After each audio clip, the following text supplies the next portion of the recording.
Hi, welcome to T Minus Retirement, the podcast where we help launch your retirement into orbit. I'm Jay Cole. And I'm Dustin Watts.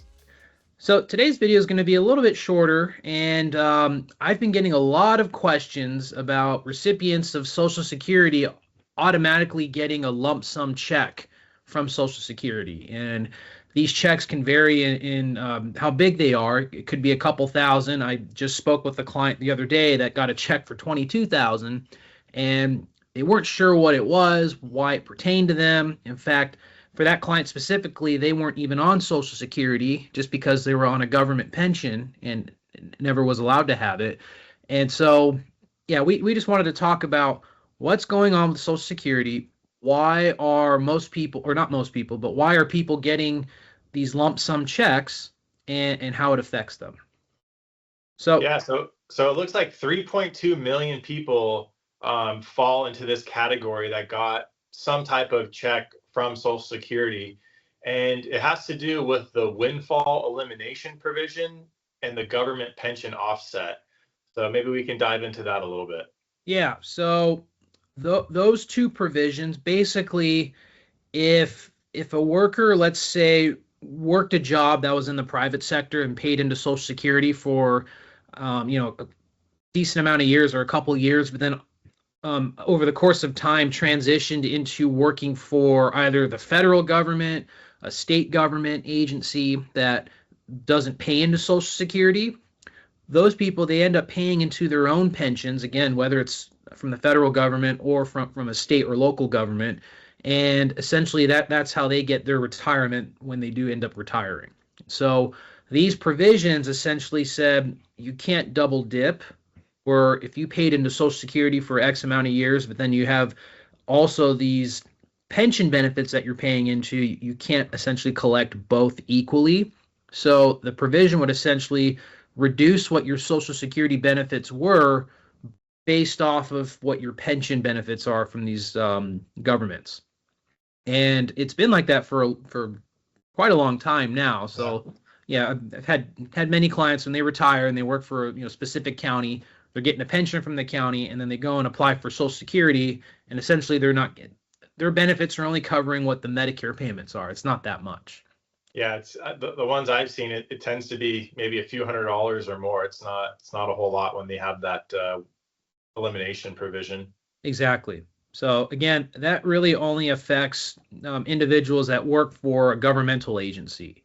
And what happened was back in 2024, I want to say, President Biden at the time signed the Social Security Fairness Act. And actually, excuse me, no, that was in 2025. That was in January. So yeah, right, it was signed in January, but they backdated it to January 2024. That's why I think people were getting these big checks. Yeah. So Biden did that right before leaving office and essentially eliminated both the windfall elimination provision and then the governmental pension offset. So by doing that and by backdating it to 2024 of January, a lot of people who maybe were just receiving a bare amount from Social Security, well, everything got reevaluated based off of what was paid into Social Security, and that's why they're getting these lump sum checks. And I'm finding that recipients of a pension that are, have been receiving their pension for 15, 20 years now, they're getting these big lump sums just because it's backdated for when they were supposed to apply for Social Security, or when they did apply and found out they couldn't get it. So that's why people are getting these big benefit checks. And then also a lot of people are seeing an increase in their Social Security as well going forward. It kind of comes at an interesting time, Jay, because there's a lot of talk about Social Security these days, and is the benefit going to be cut? Is it going to be around? I think we all know that Social Security has some issues down the road as far as being solvent. So kind of comes at an interesting time to be going back and giving these additional benefits, but that's probably for a whole nother topic to discuss. But I know it's definitely the people that are receiving these checks are happy. Yeah. Well, one thing that might come as a shock to a lot of these individuals is these benefits are going to be taxable. Yeah. Not all of it, not 100% of it, but if they're already on Social Security and they have a pension, and then they're getting this big lump sum of 10,000, 15,000 or so, that's going to be added onto their Social Security 1099, and ultimately they're going to be paying about 85% of whatever those benefits are in taxes. So people need to be planning accordingly, whether it's starting to have Social Security withhold taxes now based off of whatever tax bracket they're currently in, or just planning to set aside some money and send it as an estimated payment, or just pay it when they file their taxes at the end of the year.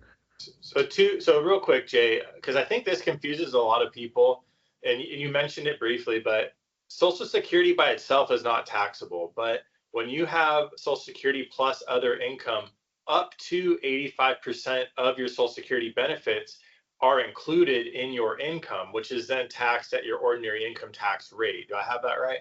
Correct. Yes. Okay. I think that's really confusing for people because when we say, in the industry, oh, 85% of your benefit is going to be taxable, people automatically say, well, it's going to be taxed at 85%, which Yeah. No. obviously isn't how it works. But I just wanted to clarify that. But as you were talking too, it made me think, if you have somebody that got a benefit for all of 2024, back paid in 2025, and then they're also going to have a 2025, a full year of Social Security now. It's almost like you're going to get 2 years of Social Security payments that you're going to have to deal with from a tax perspective, come next year. So I think that's going to be kind of interesting, right? Because you didn't go back and adjust taxes for the prior year.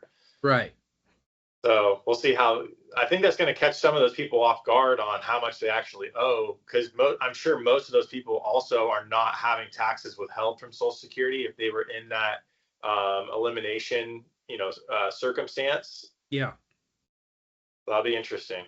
It is, and again, it's just it boils down to just planning for the rest of the year. We're in June right now, so got half a year to plan accordingly, and at least just maybe set aside some money from these lump sum checks just to pay in federal taxes. The nice thing is most of the states don't tax Social Security as is. Right. There's a few exceptions, but like here in California, they don't tax Social Security, so at least they only have to worry about the federal side and not the state side.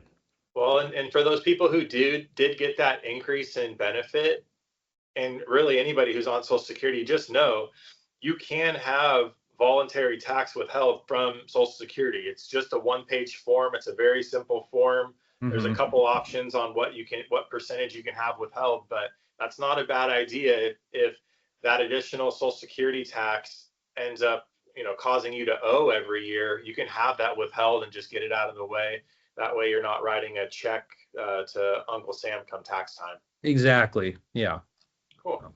Well, I hope that everybody found this information valuable, especially those who were receiving checks and didn't know exactly what it was for or if it was legit. But if you did find this video helpful, please like, subscribe, and we'll see you in the next video.